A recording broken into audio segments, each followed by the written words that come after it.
Hello everyone, good evening বন্ধুরা। কেমন আছো? দাঁড়াও আমি একটু চশমাটা পরে নিই, কারণ চশমা ছাড়া আমি তো একদমই অচল, কিছুই দেখতে পারি না। হ্যাঁ বন্ধুরা, তাহলে চলো ব্লগটা স্টার্ট করি, দেখতে থাকো তোমরা আজকের আমার মিনি ব্লগ। তো বন্ধুরা, সন্ধে এখন বাজে 6টা, আর এই সকাল আর সন্ধ্যের টিফিন নিয়ে আমার মাথা একদমই নষ্ট হয়ে যায়।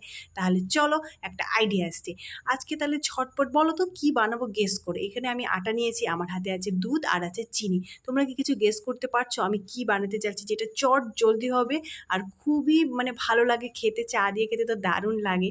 তাহলে চলো আগে বলে নিই আমি কি করেছি। এখানে আমি আটা নিয়েছি আর নিয়েছি গুঁড়ো দুধ, হ্যাঁ একটু চিনি আর একটু নুন। বুঝতে পারবে যে কি বানাতে চলেছি? আশা করছি তোমরা সবাই গেস্ট করতেই পেরে গেছো।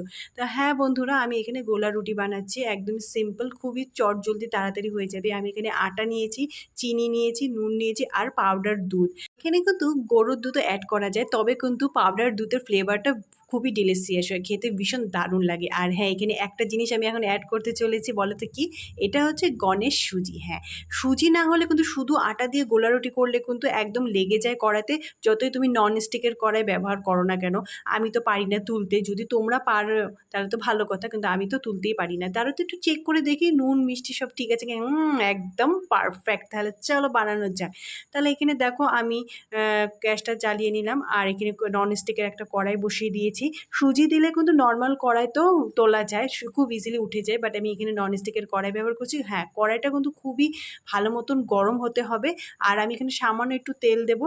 আর আমি না ব্যাটারটাকে একটা গ্লাসে নিয়ে নিয়েছি। আর জানো তো, আমার শাশুড়ি মা বলে, আর আমি এটা নিজে এক্সপিরিয়েন্স করেছি, যে যে যে কোনো মানে গোলা রুটি বলো বা পিঠে বলো পাটিসাপটা বলো, প্রথম জিনিসটা না ভালো হয় না। আর সত্যি সত্যি মালপোয়া ভাজতে গেলেও দেখবে বা পাটিসাপটা করতে গেলেও দেবে, প্রথম জিনিসটা না ভালো হয় না।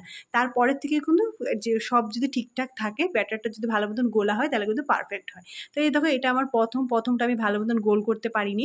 তো যাই হোক, তাও মোটামুটি খারাপ হয়নি, ভালোই হয়েছে। এখানে আমি খুন্তি দিয়ে সুন্দর করে স্প্রেড করে দিচ্ছি।